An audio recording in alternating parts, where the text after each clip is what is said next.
Hello, everybody, and welcome back to Madmen with the Box Live. I am one of your hosts, Pixel. Hello. This is the 167th time that we're doing this. Joining me, as almost always, is OZChris.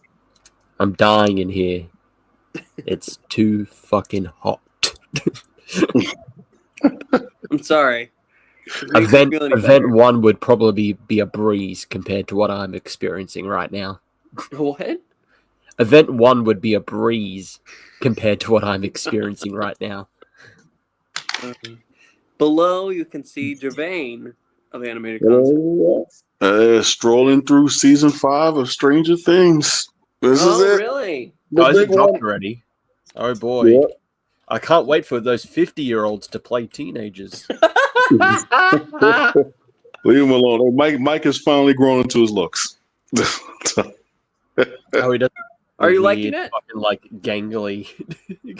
Basically. Yeah, he finally looks like he's put together right now. Him and Will. Are you liking it? Yeah, so far it's good. Yeah, I was watching it with my daughters today, so we got through the first 2 episodes. We're going to finish off the last 2. And That's right. It has this shitty fucking format. Release the 4 now, then the penultimate 2 on Christmas Day. Guess what? Most people are going to be with their families, so stupid choice doing that. And then the rest on New Year's Eve. The last episode on New Year's Eve. The family who watches together stays together. So, yeah, I will admit the New Year's Eve one. I was a little bit like, that's expected a lot. Well, you know, Chris, you may be dying, but Landry is dead. That's what I'm going to look like by the end of the stream, minus the hat. It's like it's Grim Fandango. I haven't seen him in years. Wow. I want to know what the. How are you doing, Landry? I'm doing good. You know, you can see I lost a little weight. It was watching Castrovalva always takes it out of me. Does it? Makes sense. And hello to Joe of the Corallos. We have one man dying and one man dead. POV, you're a citizen of Castrovalva at the end of the episode.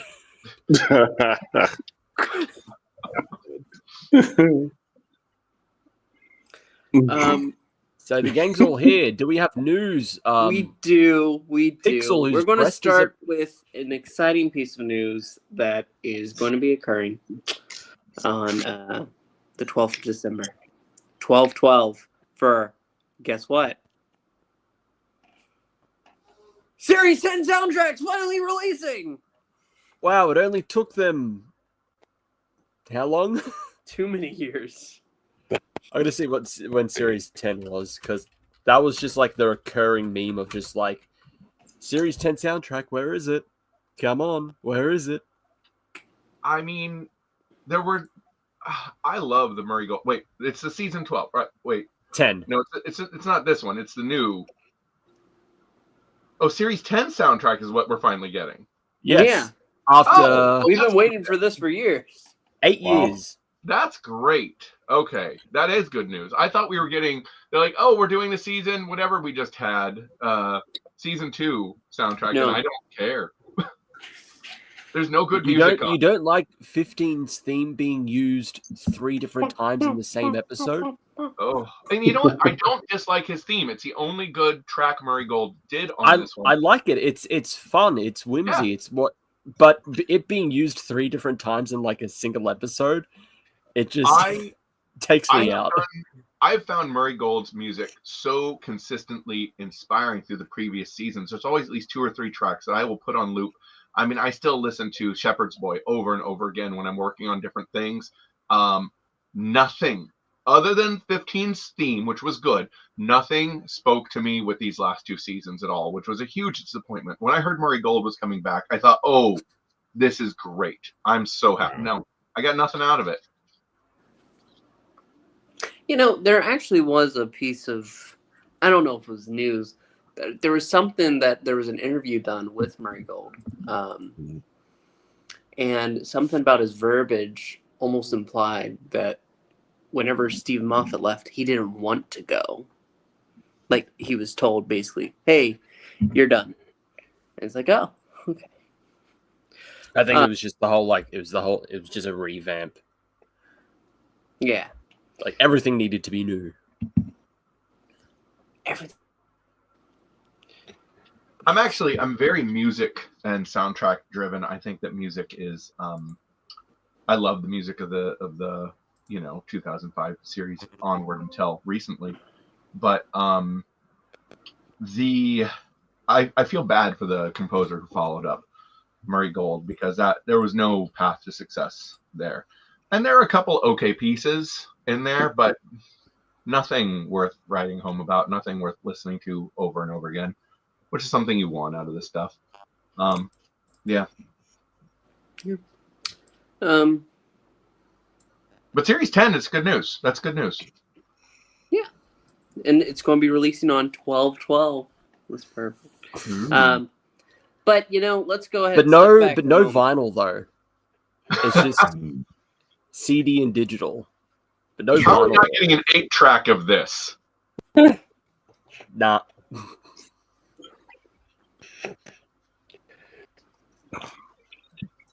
I know a lot of people are upset at the font. The font, yeah, because the logo. Current. It's using the current one, not the one of the time. Yeah. Which that's really going to affect the music. That's true. But then again, whenever these collections come out, it's still the Chibnall era logo. That's the only one that's stuck with that, though. Everything else has changed. But I feel like it's like, okay, these came out on like here, most recent one was this year. I feel like they would have updated it. Like, I've got it. Here we go. Hang on. Let me grab my copy of season 13. So, on the spine, Chibnall era logo. It's weird. This branding is weird. Like, you would think they would use the current logo. Hell, when they did the collections, when they did the re-releases, look, new logo, current logo. I don't know. Bizarre. I don't understand the BBC sometimes. Or Bad Wolf. Speaking of not understanding things, we also, to celebrate Doctor Who Day, because that happened within this last week, they have released the scripts for Series 2. I saw that. Ooh, wow. Yay. The thing is, as everyone pointed out, the script for the Reality War has that it was finished on, like, September, but it has the ending of Shooty regenerating, which I'm like, that's clearly not the case. We all know that it was reshot, so that's clearly not the original script. That's the revised version. They don't want to admit it. But the thing is, in that script, when Shooty, when it has 15 regenerate, it does not describe Billy Piper. It just says a face appears. It's no description, just a face appears. So it seems like they says, just "Oh, hello." It just says, "Oh, hello," but it's not described as the person, like a person looking like Rose Tyler. I think that's just to hide that. I think they had no idea. No, Well, I think it's just to hide that it's Billy. I things think with that part being written, I think he didn't like pull, like he did pull it out of his ass, but whenever he wrote that part, he was like, okay, well, let me get Billy on the phone. Yeah. Two things can be true. I think one, yes, they had no idea it was going to be Billy Piper. And two, even if they did, there's no reason to put that in the script. It's a face. You would keep, like, especially from some of the cast and whatnot, you keep secrets. Like people get redacted things. And at the time, if it was written, if we're getting that, obviously it is a revised version anyway, but it's not a thing I would expect them to put in there. Yeah. That's our news. Woo. I think there was also some deleted scenes that were released as well, but I On never YouTube, bothered yeah. to watch them. Yeah, But we can't play those on here. no. They will take us down and destroy us.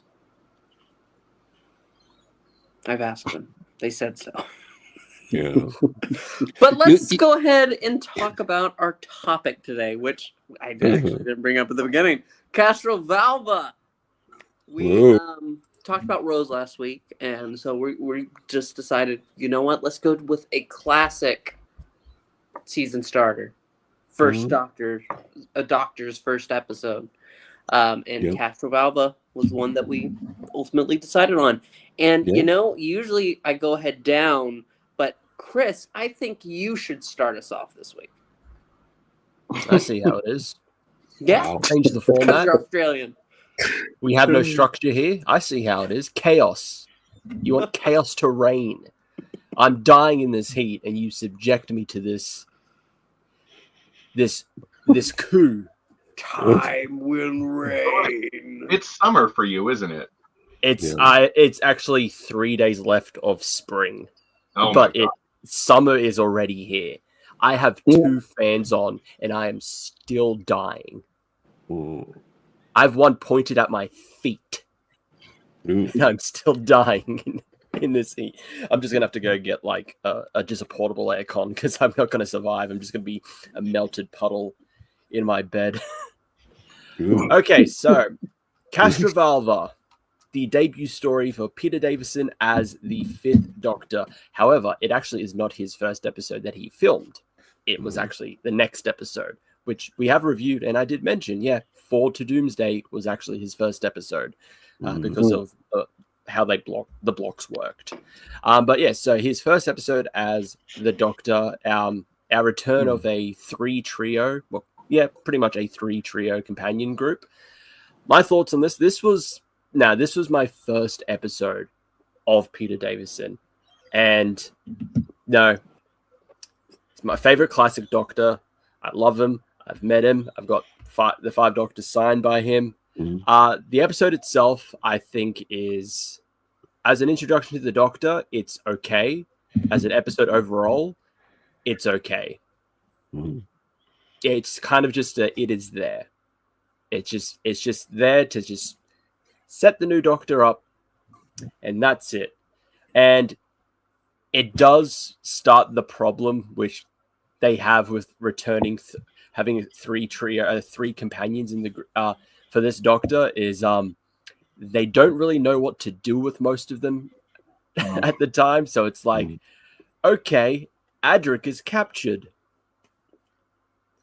Because I think Tegan and Nyssa are really good in this episode, especially it's them kind of taking charge while the Doctor's trying to recuperate from his regeneration. But this is like, well, we kind of know how we get Adric in this, so what if he just gets captured? And he's just like, just got some spikes surrounding him. That'll be fun. Peter Davison has his first episode, even though it wasn't, like I said, it wasn't his first episode. I quite liked it. We don't, until like further on, we don't really get a lot of what his Doctor is going to be. It's just like, I'm young. Like, kind of that's it. So, overall, it's an okay episode. It's not the best, like, starter intro episode for a new Doctor. Twin Dilemma exists. Time in the Rani exists. So, overall, it's an okay episode. I don't think it's awful. It's just kind of there. Do have to ask, did everybody see the thumbnail for this episode? I did not. No, me neither. It's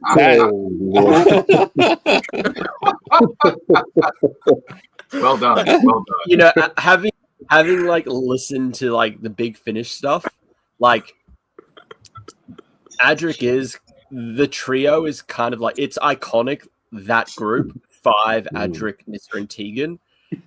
But a lot of the stories are better when it's like just with Nissa or just with Tegan or with Nissa and Tegan. A lot of the stuff that has Adric in it, aside from Hooklight, is good, and that's the whole group. It's just there are better stories when it's just one or two of the companions. Okay. Gevain. Yeah, I think I'm pretty much with Chris. The thing with like when new doctors come along, with the exception of Rose, actually with Rose, which we recently reviewed, I tend to find them, and I hope no one takes this the wrong way, a little bit sort of annoying, because it feels like here's the new guy and we're just like kind of getting through it. And then once he kind of realizes he's a doctor, it's like, okay, but he doesn't really become like our doctor until like a story or two into it, where it's like, okay, now he's here. But I enjoyed it. At first, I didn't think I would. The whole mummy regeneration thing was different. I wasn't sure what that was about. I agree with Chris about the 3 companions. It's a dynamic that does not work well, because it just feels like literally someone is a third wheel going through it. I was watching like the 10 most hated characters in Doctor Who. I think it was from What Culture. Of course, Adric made the list, if I remember correctly. Tegan might have made that as well. I get it why they are hated, but overall, I like the story. I like I said, I'm not like, I always hate like the kind of transition period where the Doctor doesn't know quite who he is, and I understand he's regenerating, and they want to show how traumatic the process is for him. But I think once you got through that part, it was just like an entertaining story. I was also a little worried about the soundtrack, the music as well. Wasn't really working for me, but it worked really well once you got to the whole them discovering the recursive trap. And for some reason at that point, the music like really clicked and it kind of made sense, and it really worked. So I mean, overall, it's a really entertaining episode. I watched it actually about 2 or 3 times just to get a groove for it, and other than the fact that Peter Davidson's a pretty boy. It's like I don't know if Downtown Abbey was around back then, but he looks like that's where he hopped off from to do Doctor Who. No, he hopped off of Creatures Great and Small. Okay. That's But one it's character that he did play. In between lying down and then being taken to the TARDIS, dyed his hair. Yeah. But it's like it seems like he's the because like what is it, Matt Smith? What was his deal before he became Doctor Who? For some reason, he came off like a teen idol. Was he like a pop star or something? I think Matt Smith was a relative unknown. He was a model. Okay. Something, yeah. So it's like this idea of like like a good-looking guy coming in to play the Doctor, and and the other thing is I can only imagine knowing Baker's run on it. It had to be a tough act to follow, but I think honestly, because I really do love Kaiser Androzani, and I was watching Resurrection of the Daleks the other night. He put in a pretty solid run given what he had to contend with. So it's like I said, not the greatest of all times. I'm just not the biggest. I'm never like the biggest transition Doctor episode fan, but solid effort. Yeah, solid effort. And I think the only thing that he would have been better served by is they just need to drop a companion. And yeah, I think to Chris's point, Tegan and Nissa work really well together as companions, and Audric just seems to I hate to hate on the kid. It's like this kid gets such hate, but it's just I think unfortunately it is what it is. But good episode. Okay, Landry, are you in your state of undeath, another. I am here from beyond, ready to speak from the distant past of opinions. And that is actually a true thing here, because this was my introduction to regeneration in a lot of ways. This was I saw this episode when it was relatively new, and was very on board with the casting. I think Peter Davison does a tremendous job. I maintain that I think he is one of the he's one. Well, there are only 5 actors at that point to play the Doctor. And him and Troughton, I think, are the best actors of that point to play the Doctor. I think Davison is better than Colin Baker. I think he's better than, if we go forward, he's better than Colin Baker. He's better than Sylvester McCoy. I think he's a better actor than Tom Baker. I think Tom Baker is a better Doctor, but he had a lot of better things to work with. But Tom Baker is not a flexible actor. He is, you don't see him. I mean, his role in Sinbad was decent, but generally speaking, Tom Baker is Tom Baker. Yeah. Peter Davison, as an actor, I've seen him in a lot of things now. He has a tremendous amount of breadth. I think he brought a lot of newness to the Doctor that was really invigorating at the time. But the writing and this era is just, let's put it this way, Castrovalva is a gem of this era, but that's not difficult. It's not a very great episode. It's surrounded by episodes that are just almost impossible to watch. I think, Gevain, did you mention Earthshock? Was it his final, Peter Davison's final? The Caves of Androzani. Caves of Androzani. Sorry, Caves of Androzani. Yeah, Earthshock's terrible. Caves of Androzani, which is phenomenal, and you get to see the range. And Peter Davison talked about it, about like that's why he left. He thought the scripts were so bad, and then he got that performance pulled out of him by the director, basically yelling at him, "Do it again, more." And you see that how he could have been. He's great in it, except he's laying down most of the time. What's his name? Anthony Ainley is great in this. The overall story is fine. I forgot to mention, yeah. Condense it down to a 2-parter or one 45-minute episode. This could have been okay, but it's 3 24-minute episodes or whatever, and it's just so slow. And the plan makes so little sense. And it's like, oh look, there's Anthony Ainley. I wonder who he is. Such a mystery. I did not like pretty much any of the episodes, the story, the writing at the time when I was a kid. I was not enjoying the writing. I was enjoying the concept of the Doctor, and I enjoy the acting. I enjoy the. I didn't know what cricket was. I got to point that out. I had no idea. I'd never heard of cricket. I had no idea he was basically showing up like a Major League Baseball player outfit or something. What an odd choice for a new Doctor. Like, I'm wearing a sports team uniform. Well, he's got to get with it for the kids and everything. I guess he did. And for the British kids. But not knowing that was a uniform, I loved the look of this. It was so different than what I had seen before. Yeah. When did the celery show up? What's that? When did the celery show up? In this episode. Okay. Okay, I missed it. It happens at the end. No, but here's the funny thing. The celery actually is introduced. It is a product of the Castrovalva mind trap. Therefore, it's a product of the mathematics of Adric, meaning it's not real.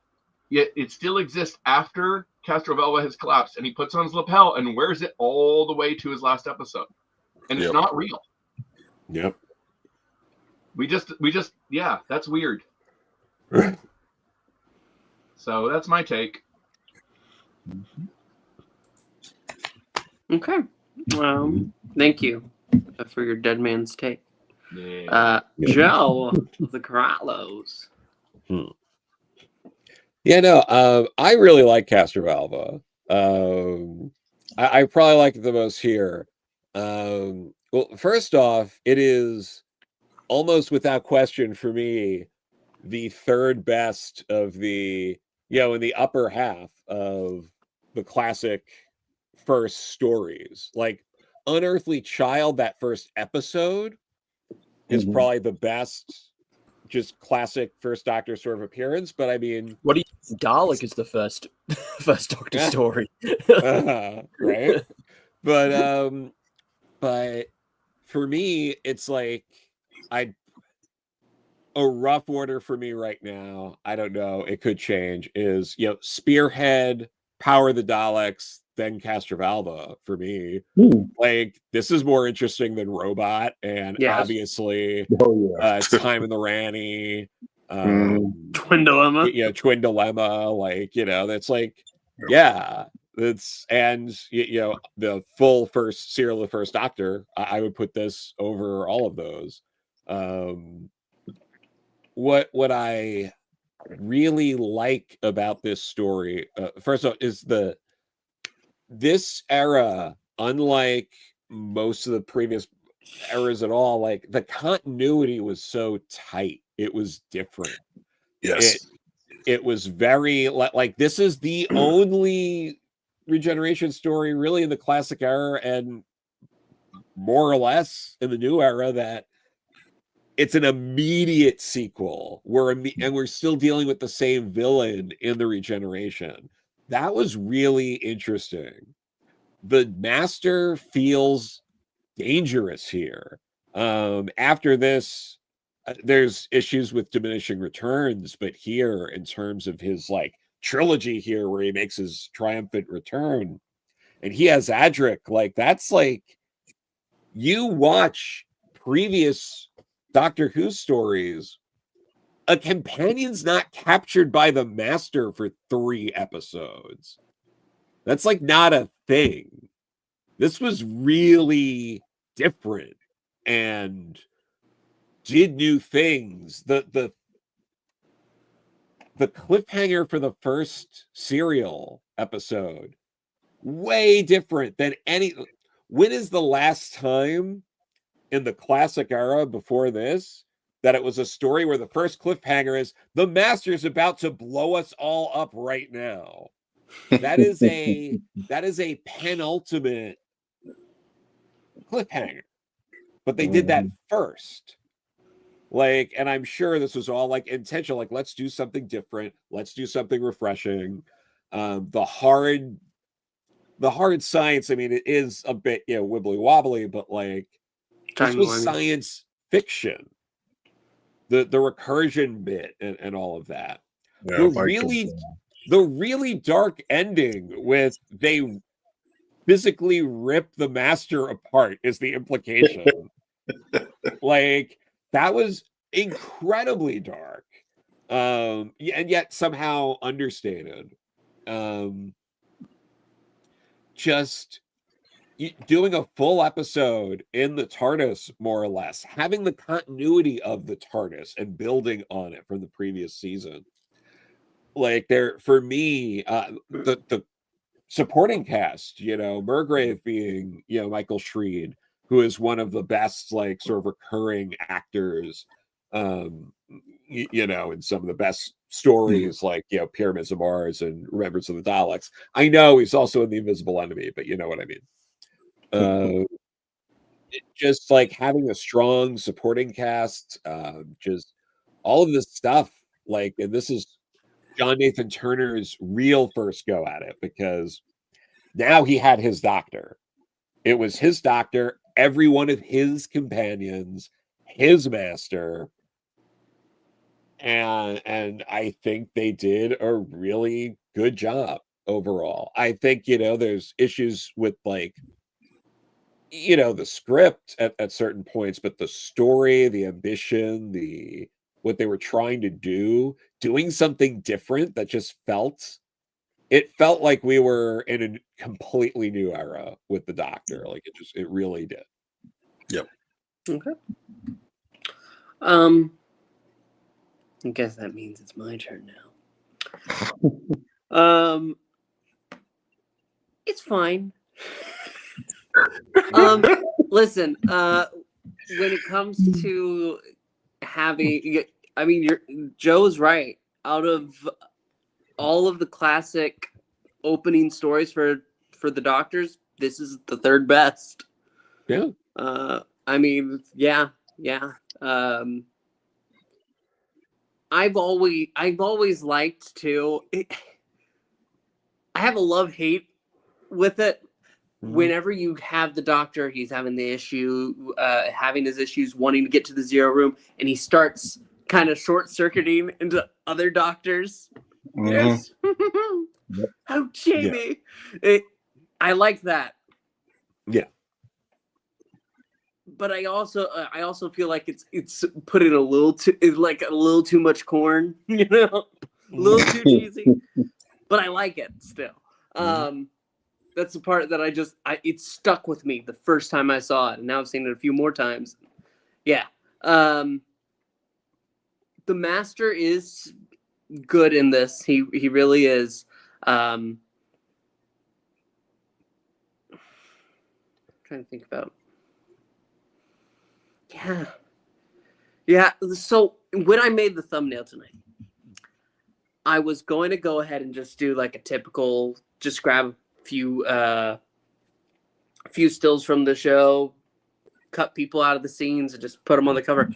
And then I saw my old thumbnail where it's the Fifth Doctor saying, Adric, I'm sorry, you have to die, during our episode where we all made stories to kill Adric.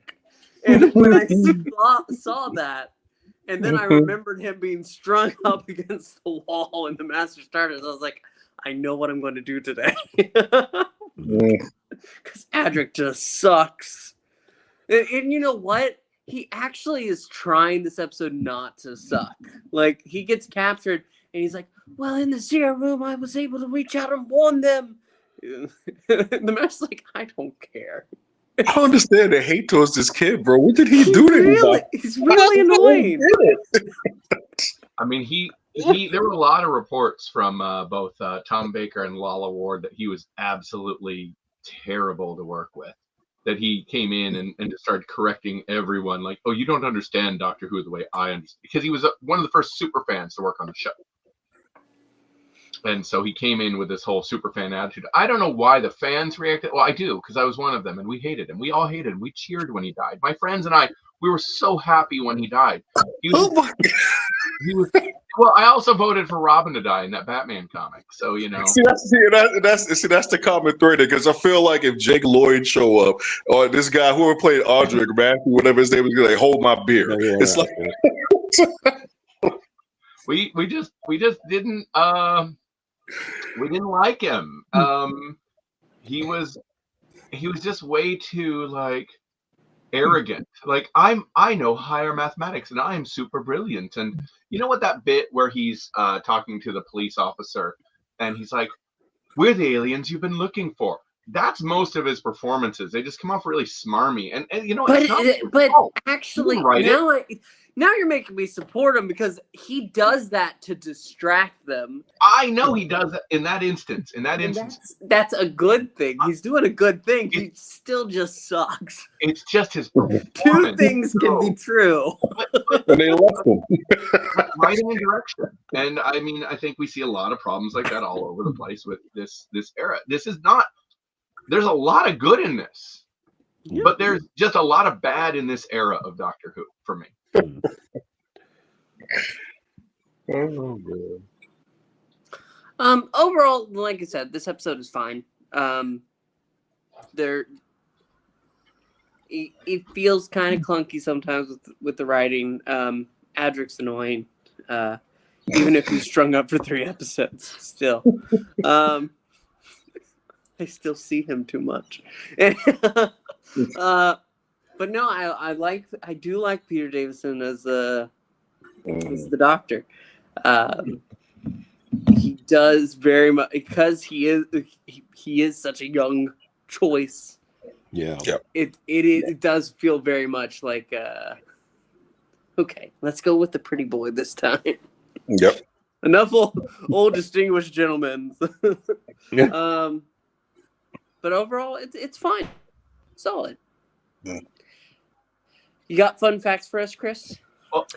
Yes. So, this is the first story to have the Doctor credited as the Doctor rather than Doctor Who or Dr. Doctor Who. And this, except for obviously Series 1 of the revival, that's just how the Doctor was listed until David Tennant came aboard and said, "Hey, I want it to be the Doctor." So funny, future son-in-law David Tennant, following his future father-in-law's footsteps. This was the first story where the actual episodes were now aired at a different time. And part one and two would air every week, or 2 parts would be aired weekly. Because of that, the format change was not well promoted, with the result being that many regular viewers missed part 2 of Castrovalva. So they did not know, because it used to be on a Saturday, it got changed to a Monday.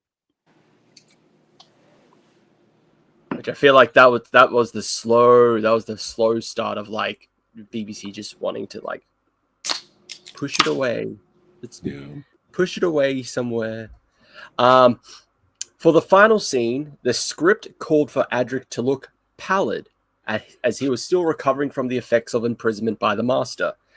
According to the commentary on the DVD, this was accidentally achieved by Matthew Waterhouse, who had a hangover from the night before from drinking too much Campari.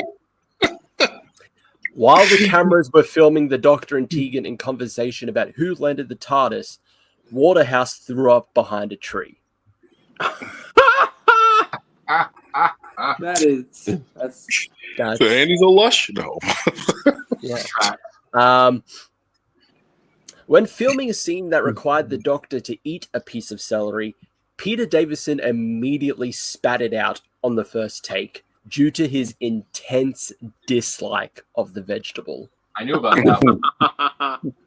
It's so funny that it's just so funny that he just did not like that. This is the only post-regeneration story to be directed by a woman. Oh, interesting.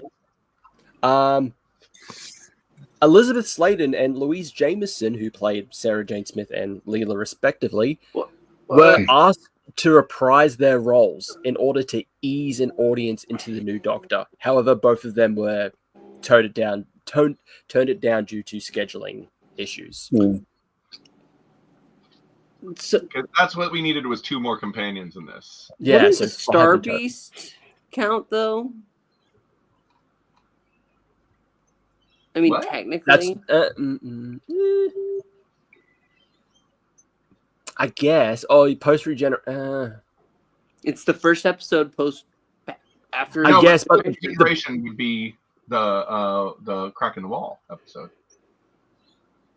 Wait, what are you talking? Wait, which one is Star Beast?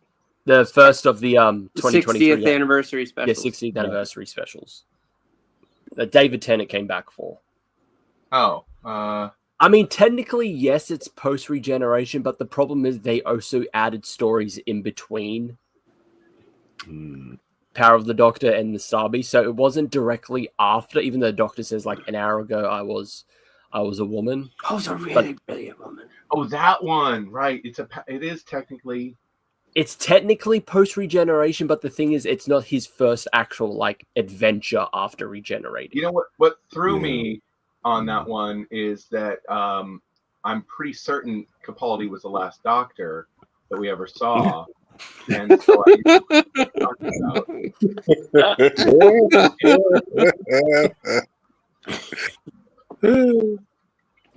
just want to say, it was commented earlier on about the 3 companions thing, and I don't know, has any of my fellow writers on here ever written a team book? Because team books suck. No, team books only suck if you don't get the triangle dynamic, and I think that's the problem with this particular trio. Teach me about this one. Okay, go on. I want to hear. That's the thing. So the thing is that it's basically, so if you have like 3 characters in the team dynamic, 2 of them should have something in common, and then the other one should like contrast against that. So like it was something that Wolfman did a lot. I read a Titan's Companion. He explained that that's what the dynamic was. Like you would have Starfire and Wonder Girl would have like the warrior thing in common. I know but exactly. Yeah, so it'd be like the so when you look at this trio of companions, technically Audric and Nissa being more like higher level intellects, if that makes sense, would be something they were supposed to bond around.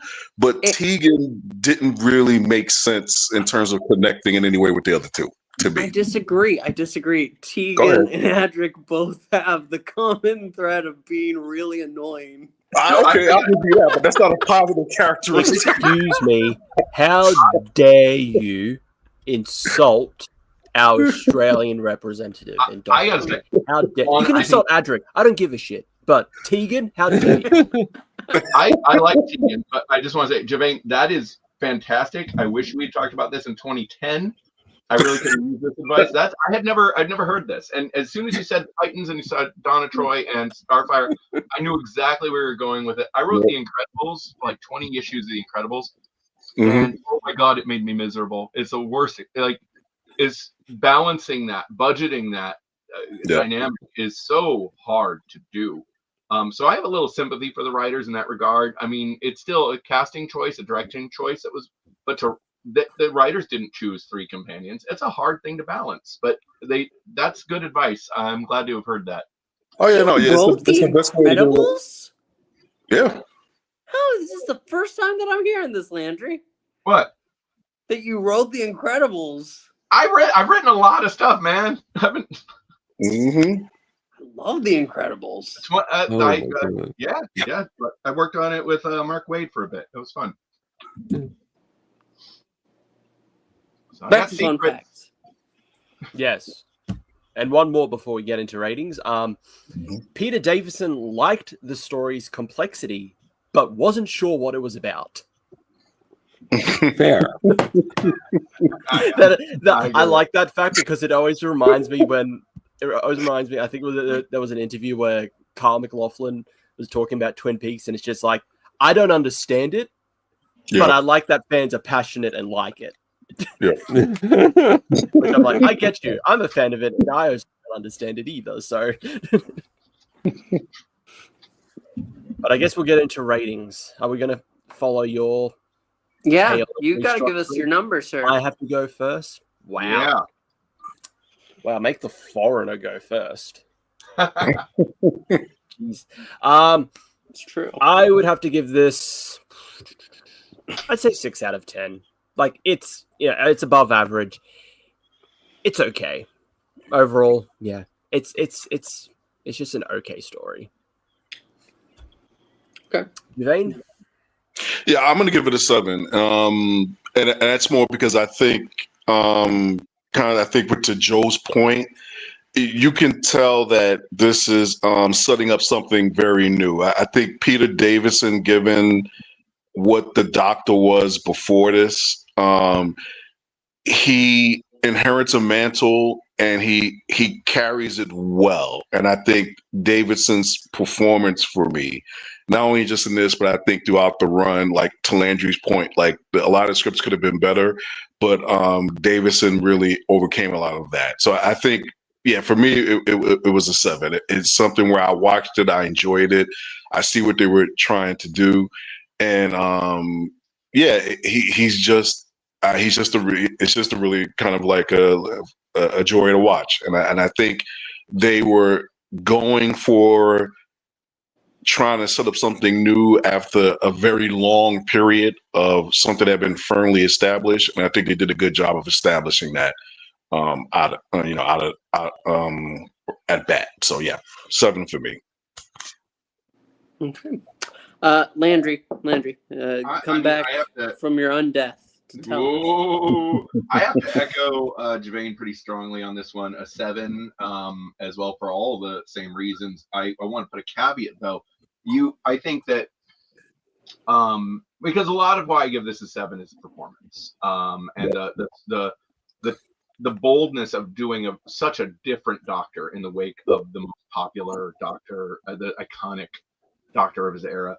But I would give this like an 8.5 if it was edited down dramatically to like a single like 40-minute episode. I think there's something really solid there that is lost amidst. I mean, without Peter Davison's performance, it's probably a 5 for me. But if you keep Peter Davison's performance and you edit this down into something tight, there's a good 8.5 story in there. There's a solid core. It just, the pacing is of the era, but still at the same time, way too slow. Yeah. Joe of the Corallos. You know what? I'm waffling a little bit, but I think I'm just going to go with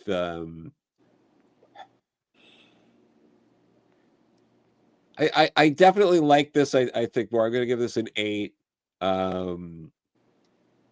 I'm really only digging it on dialogue and like a handful, like a few smaller things than that. But it's mostly the dialogue, because like the pacing doesn't really bother me that much in this story. I think the pacing's all right.